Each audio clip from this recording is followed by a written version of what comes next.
Isang gabi, isang batang monghe sa templo ang biglang nagising na masakit ang tiyan. Nagtipto sa labas ng monasteryo at sinubukang pumunta sa banyo sa labas ng templo. Ang gabi ay kasing dilim ng tinta. Ang mahinang liwanag ng buwan na nagniningning sa sinaunang kalsadang bato ay napakatahimik na kahit ang hangin ay tumigil sa pag-ihip. Sa pagbabalik sa kanyang silid, ang batang venerable ay hindi sinasadyang dumaan sa meditation room ng Abbot Tischanko at malabong nakarinig ng kakaibang tunog na nagmumula sa silid. Naghalo sa tahimik na gabi ang malalim na paghinga ng lalaki at ang pinipigilang hikbi ng babae. Nanikip ang puso ng munting kagalang-galang, naisip niya kung bakit may napakaruming tunog sa lupain ni Buddha. Hindi napigilan ng munting kagalang-galang na mausisa pasulong, pinipigilan ang kanyang hininga at nakikinig. Narinig ni Jimo Ho ang isang pribadong pag-uusap sa pagitan ng isang lalaki at isang babae. Tahimik na umalis ang munting kagalang-galang, ngunit ang kanyang isip ay hindi mapakali ng mahabang panahon. Nitong mga nakaraang araw, napansin niya na madalas iyon ibulong ng mga taga-nayon. Nagustuhan ng Abbot ang katotohanan, nakipagrelasyon sa isang babae sa labas at nagkaroon ng anak. Sa araw, ang Abbot ay nagpakita ng banayad at mabait, ngunit sino ang mag-aakala na ang gayong iskandalo ay mangyayari sa kanyang likuran? Puno ng pag-aalinlangan at pangamba, tumawag siya ng pulis at iniulat ang ginawa ng Abbot matapos matanggap ang intelligence. Hindi agad kumilos ang pulisya ng lalawigan ng Fujian dahil ito ay isang unilateral na pahayag ng isang tagapamayapa, isang paghahanap. Palihim na inimbestigahan ng pulisya ang pagkakakilanlan at background ng Abbot na ito. Kaya sino ang Abbot na ito at ano ang kanyang background? Anong misteryosong kwento ang nangyayari sa templong ito? Nanonood ka ng channel ng Thrilling Story kung saan sama-sama nating ginalugad ang mga pinakamahiwagang kaso. Ang mga pinakanakakakilig na kwento na nagdadala sa iyo ng mga kasong kriminal na nakakagulat sa opinyon ng publiko, mga kilalang kriminal. At gaya ng dati bago simulan ang pagdekod ng mga misteryo ng kaso ngayon. Mangyaring mag-iwan ng like at subscription para suportahan kami. Maraming salamat po. Babalik tayo sa ng huling siglo upang tuklasin ang kwento ni Lu Vinhen, 22 taong gulang pa lamang noon. Galing sa mahirap na pamilya, ang binatang ito ay laging may malakas na hangarin na bumangon. Matapos makapagtapos ng high school, nagtrabaho siya sa kanyang bayan. Ngunit nang masaksihan niya ang maraming kabataang kapareho ng edad na umaalis sa nayon upang pumunta sa lungsod upang maghanap buhay. Nagsimula rin si Lu Vinhen na gumawa ng mga plano para sa kanyang sarili. Nagpasya siyang mag-isa na pumunta sa Fayantan para sumama sa agos ng mataong metropolis para maghanap ng pagkakataong baguhin ang kanyang buhay. Dito, nag-apply si Lu Vinhen upang magtrabaho sa isang pabrika ng bakal na matatagpuan sa distrito ng Tinhai. Ang pabrika na ito ay itinatag ni Tiet Anfok at ng kanyang dalawang nakababatang kapatid na lalaki. Si Tiet Anfok ay isang mapagpasyang tao, ang manager ng pabrika ay medyo mayabang. Ang lahat ng pang-araw-araw na aktibidad ay pinamamahalaan ng direktor na si Tiet Anfok. Dahil sa kanyang mababang antas ng edukasyon at kahirapan sa paghahanap ng trabaho, kinailangan ni Lu Vinhen na tanggapin ang pagiging karaniwang manggagawa sa isang pagawaan ng bakal. Noong una, napakahirap ng kanyang buhay na kailangang magbuhat ng mabibigat na bakal araw-araw, ngunit ang binata ay laging puno ng pag-asa para sa hinaharap. Sa panahong ito, hindi sinasadyang nakilala ni Lu Vinhen ang isang batang babae mula sa parehong bayan. Hindi nagtagal, nagpasya ang dalawa na lumipat ng magkasama at umasa sa isa't isa. Upang magkaroon ng karagdagang kita ang kanyang kasintahan, hiniling ni Lu Vinhen sa direktor na hayaang magtrabaho si Lak sa pabrika. Kahit panapanahon lang ang trabaho. Ang kapalit nito ay maaari na silang dalawa na magsama sa dormitoryo. Bagamat marami pa ring paghihirap ang buhay, napakapayapa ng kanilang pakiramdam. Mahal na mahal at pinapahalagahan ni Lu Vinhen ang kanyang kasintahan at hindi niya kayang hayaan siyang magdusa ng anumang kahinaan. Nang malaman niyang mahilig siya sa isang damit sa tindahan, palihim niyang iniipon ang lahat ng sweldo niya para ibili para sa kanya bilang isang sorpresang regalo. Naisip ni Lu Vinhen na hanggat ang dalawa sa kanila ay patuloy na nagsisikap na makaipon ng pera ng magkasama, sila ay magkakaroon ng masayang tahanan. Ngunit habang lumilipas ang panahon, unti-unti niyang napapansin na nagsimulang magpalit ang kanyang kasintahan, magbihis, mas maluho ang kanyang damit, at magsuot pa ng mas mamahaling alahas. Noong una, dahil abala siya sa trabaho, hindi niya pinapansin ang mga bagay na ito. Until one time, ibinunyag ng isang workmate na maraming beses na niyang nakitang lumabas-labas sa opisina ng direktor ang kanyang manliligaw. Nagsimulang magduda si Lu Vinhen. Nalilito sa loob. Ang babaeng iyon ay hindi nakatulad ng mga simpleng babae na akala niya ay kilala niya. Noong 1975, dinala ni Liu Wenhien ang kanyang kasintahan pabalik sa kanyang bayan sa Hanam upang ipagdiwang si Tet. Sa isang malamig na gabi ng taglamig, 2 tao ang nagkaroon ng matinding pagtatalo sa isang maruming kama sa bahay. Hindi makontrol ang kanyang emosyon, tinanong ni Liu Wenhien kung may relasyon ba si Lak sa direktor. Bakit may nakakita sa kanyang paglabas-masok sa kanyang opisina? Dahil sa pressure. Napaluha ang batang babae, nagpahayag ng nakakagulat na sikreto na ikinatigil ni Liu Wenhien. Sinubukan ni Liu Wenhien na pilitin si Lak sa mismong opisina ng pabrika. Nang marinig ito, naramdaman ni Liu Wenhien na parang gumuho ang mundo. Ang galit, kahihiyan, at kawalan ng kakayahan ay nag-ugnay at kalaunan ay naging puot. Pebrero 25, 1975. Sa sobrang galit, sumakay si Liu Wenhien sa tren pabalik sa Tianjin, isa lang ang nasa isip niya. Ang hanapin si Tiet Anfak para ipaghiganti ang ginawa niya sa kanyang anak. Nang sumapit ang gabi, tahimik na dumiretso si Liu Wenhien sa duty room ni Tiet Anfak. Pumasok sa pintuan nang makita si Tiet Anfak na mahimbing na natutulog sa kama. Kumuha lang siya ng makapal at mabigat na steel plate mula sa sulok ng silid at ginamit ko ang lahat ng lakas niya. Nagising sa matinding sakit, sinubukan ni Tiet Anfak na lumaban, ngunit lubos siyang nabigla sa galit ni Liu Wenhien. Tuloy-tuloy na bumagsak ang bakal na plato sa kanyang katawan. Natuluyang tumama sa kanyang ulo. Ang paghinga ni Tiet Anfak ay unti-unting humina at saka tuluyang tumigil. Nang makita ang madilim na pulang dugo na kumukulayan sa buong silid. Nagulat si Liu Wenhien nang mapagtanto na nakagawa siya ng isang karumal-dumal na krimen. Inihagis niya ang bakal na plato at mabilis na tumakas. Sa oras na ito, halos desperado na si Liu Wenhien. Tanging ang alam lang niya kung paano makatakas mula sa Tianjin.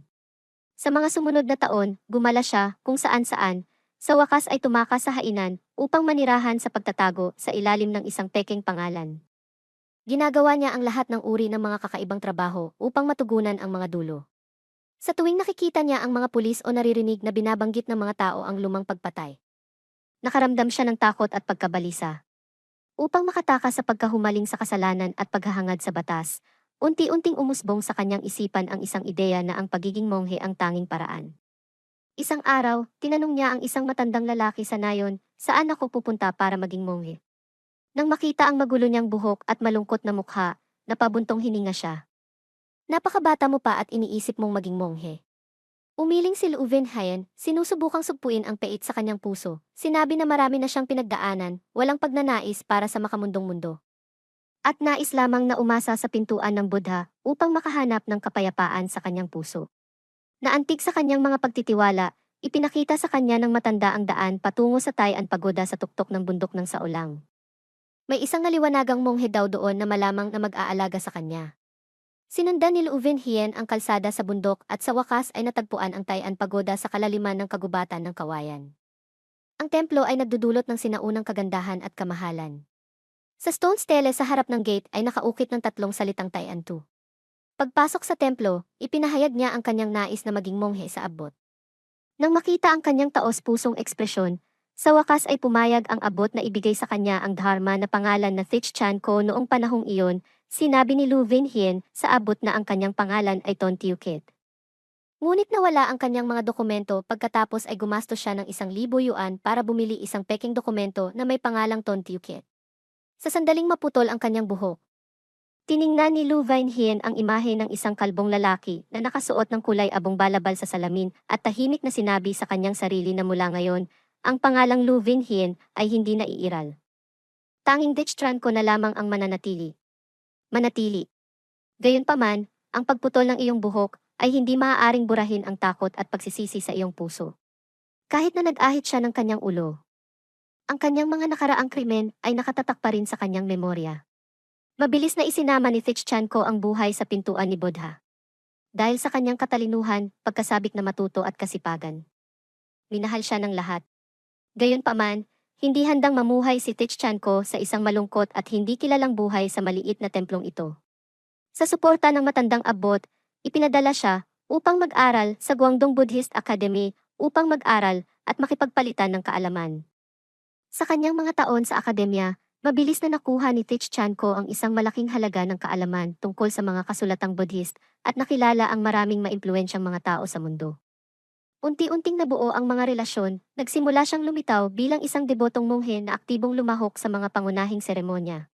Makalipas ang ilang taon, nakatanggap si Thich Chan Ko ng balita na pumanaw na ang abot. Nagmamadali siyang bumalik sa Fujian at tinanggap ang posisyon ng bagong abot ng Tai An Pagoda. At mula rito, sinimulan niya ang buhay na may bagong kapalaran. Sa bukas na pananaw, unti-unting pinalawak ni Thich Chan Ko ang sukat ng Tai An Pagoda. Nagpakilos siya ng mga donasyon upang maibalik ang Chien Pagoda. Kasabay nito, hawak din niya ang posisyon ng pangkalahatang kalihim ng Puktan City Buddhist Association. Lumahok sa mga gawaing panrelihiyon at naging mahalagang figura sa lokal na komunidad ng Budista. Mabilis na kumalat ang kanyang katanyagan na iginagalang ng maraming tagasunod bilang isang naliwanagang monghe. Ngunit, sa likod ng kaluwalhatiang iyon, unti-unti ding umusbong ang pagnanasa sa puso ni Thich Chan Ko na pagtanto niya na, kahit na ang kanyang nakaraang buhay ay puno ng mga panganib at kawalan ng katiyakan. Ang pakiramdam ng paghahangad ng kapangyarihan at pagnanais ay sumasagi pa rin sa kanya. Noong tag-araw ng 2010, malayang naglakad si Thich Chan Ko sa mga lansangan ng Fujian. Kahit nakasuot siya ng balabal, hindi siya isang monghe na gustong tumakas sa buhay, sa kabaligtaran, hindi humupa ang ambisyon at pagnanasa sa kanyang puso. Sa gitna ng agos ng mga tao, huminto ang kanyang mga mata sa isang batang figura. Iyon ay si Quach Tiu Mai, isang batang babae na katatapos lang sa universidad at pumasok sa lipunan. Ang kanyang maselang mukha at matingkad na mga mata ay nagpapakita ng malaanghel na tingin. Lumapit si Thich Chan Ko, gamit ang kanyang malalim na pag-unawa sa Budismong naipon sa loob ng maraming taon, upang kausapin ang babae sa banayad at malalim na paraan. Nadama ni Quach Tiu Mai na ang nasa katanghali ang gulang na monghe sa kanyang harapan ay tila may mahiwagang kapangyarihan na makakaunawa sa mga alalahanin sa kanyang puso. Mahusay niyang sinamantala ang mga pilosopiyang Budista upang aliwin at hikayatin siya at mabilis na nakuha ang tiwala ng batang babae. Pagkatapos ng ilang pagpupulong, nagsimulang mangaral si Thich Chan Ko kay Quach Tiu Mai tungkol sa kadalisayan at pagpapalaya ng Budismo, na nagpapahiwatig na maaari niyang ahit ang kanyang ulo at maging isang monghe upang makatakas sa mga kaguluhan ng mundo. Noong una, nag-aalangan si Quach Tiu Mai sa mga matatamis na salita at epekto ng psikolohikal ni Thich Chan Ko. Ngunit sa huli ay pumayag din siya. Naniniwala siya na ang mataas na banal na monghe sa kanyang harapan ay gagabay sa kanya upang mahanap ang tunay na kapayapaan sa kanyang kaluluwa.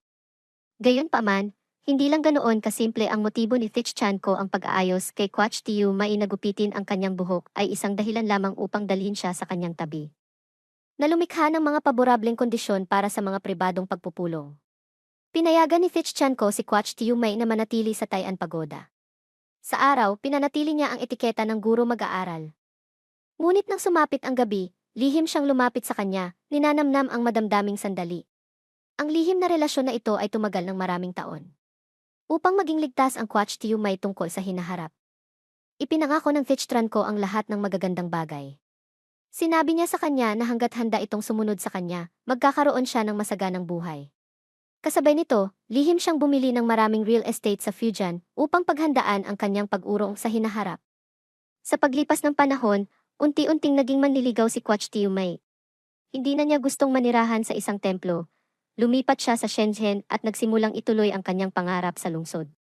Malinaw na naunawaan ni Thich Chan Ko na, sa kanyang katayuan lamang bilang isang monghe, hindi niya magagarantiyahan ang hinaharap para sa kanyang sarili at kay Quach Tiu Mai. Upang maiwasang malantad ang kanilang relasyon, ginamit niya muli ang kanyang lumang trick, bumili ng isa pang peking ID card na pinangalan ng Liwi. Sa loob ng maraming taon, ang Ton Tiu Kiet ay isang peking pangalan na ginamit kasabay ng pangalang Budista na Thich Chan Ko na nagpapahintulot sa kanya na malayang maglakbay sa buong bansa. Tungkol sa pagkakakilanlan ni Liu Wei, maaari niyang legal na pakasalan si Quach Tiu Mai na lumikha ng isang mas matatag na relasyon. Ayaw na niyang magkaroon ng apelidong Sun ang kanyang anak, kaya ipinarehistro niya ang kasal nila ni Quach Tiu Mai sa ilalim ng pangalang Liwi. Salamat sa isang sopistikadong plano na may maraming patong ng pabalat, nakapagpabalik-balik si Thich Chan Ko sa maraming lungsod, gamit ang mga peking pangalan para bumili ng mga mamumuhunan nang walang sinumang naghihinala sa kanyang tunay na background. Para naman kay Quach Tiu Mai, suportado ng kanyang asawang monghe, siya rin ay ganap na nagbago. Hindi na niya gustong maging madre, ngunit tumira sa Shenzhen, nakatira sa isang marangyang bahay na may mga punong kasambahay. Bumibili siya ng mga branded na gamit mula sa mga damit at handbag hanggang sa mga mamahaling sasakyan na nagkakahalaga ng bilyon-bilyon at matalinong shuttle driver.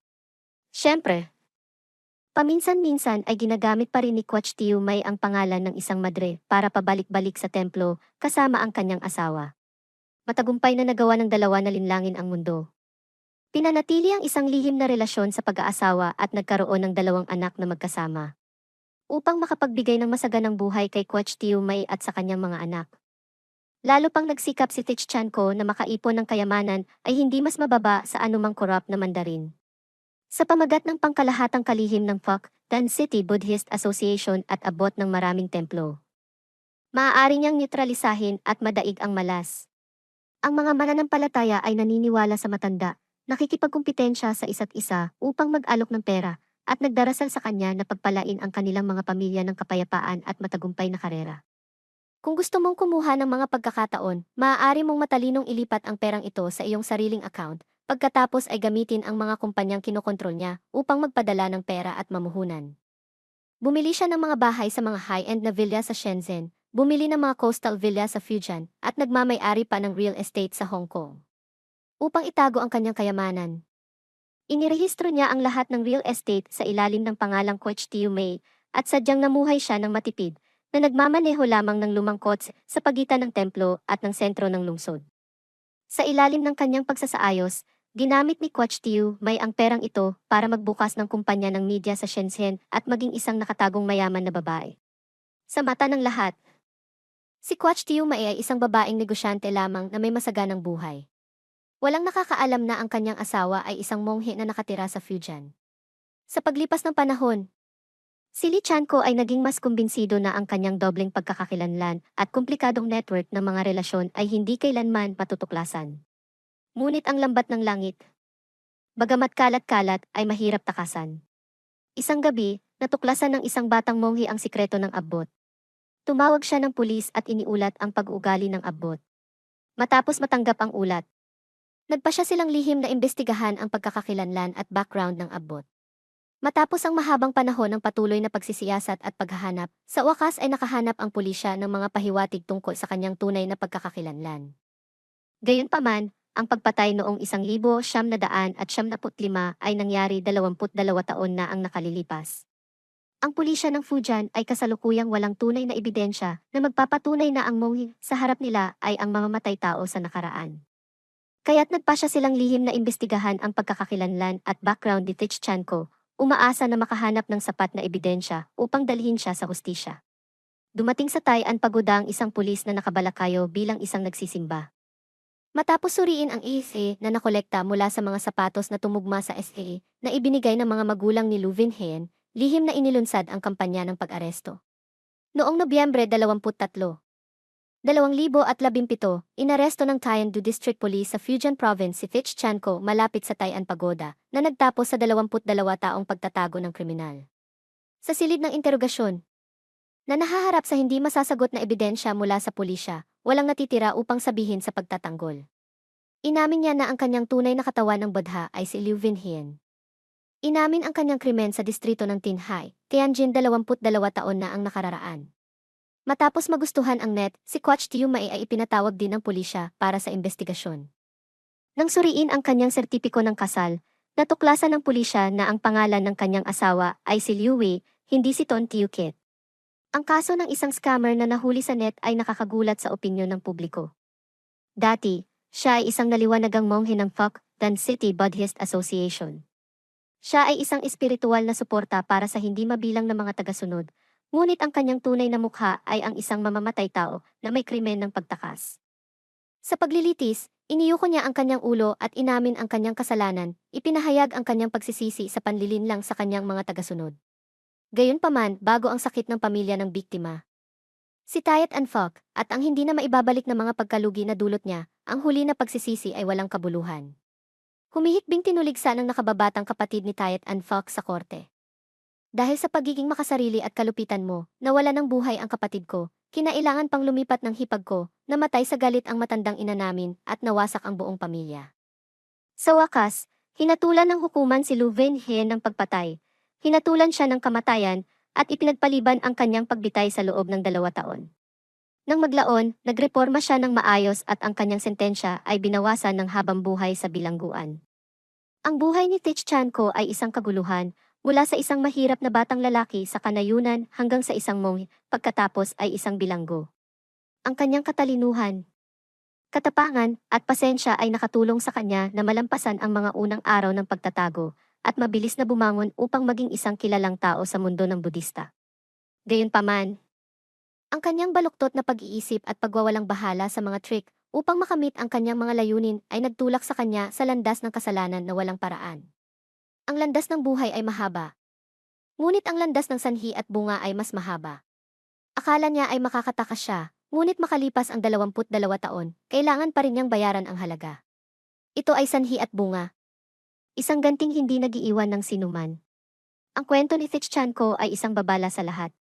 Gaano man kaingat ang pagbabala kayo, ang krimen ay hindi maitatago magpakailanman sa ilalim ng balabal ng Budismo. Kung mananatili kang mabuti, makakahanap ka ng mabuti, ngunit ang kasamaan ay gagantimpalaan ng kasamaan. Darating ang araw na ang katotohanan ay ihahayag ng liwanag na sumisinag sa pinakamadilim na sulok. Kaya tapos na ang kaso ngayon. Ano ang palagay mo sa kasong ito? Mangyaring iwanan ang iyong mga saloobin sa ibaba sa seksyon ng mga komento upang talakayin. At bago umalis, huwag kalimutang i-like, mag-subscribe sa channel, at i-on ang notification bell para subaybayan ang mga susunod na classic cases sa channel na nakakakilig na story.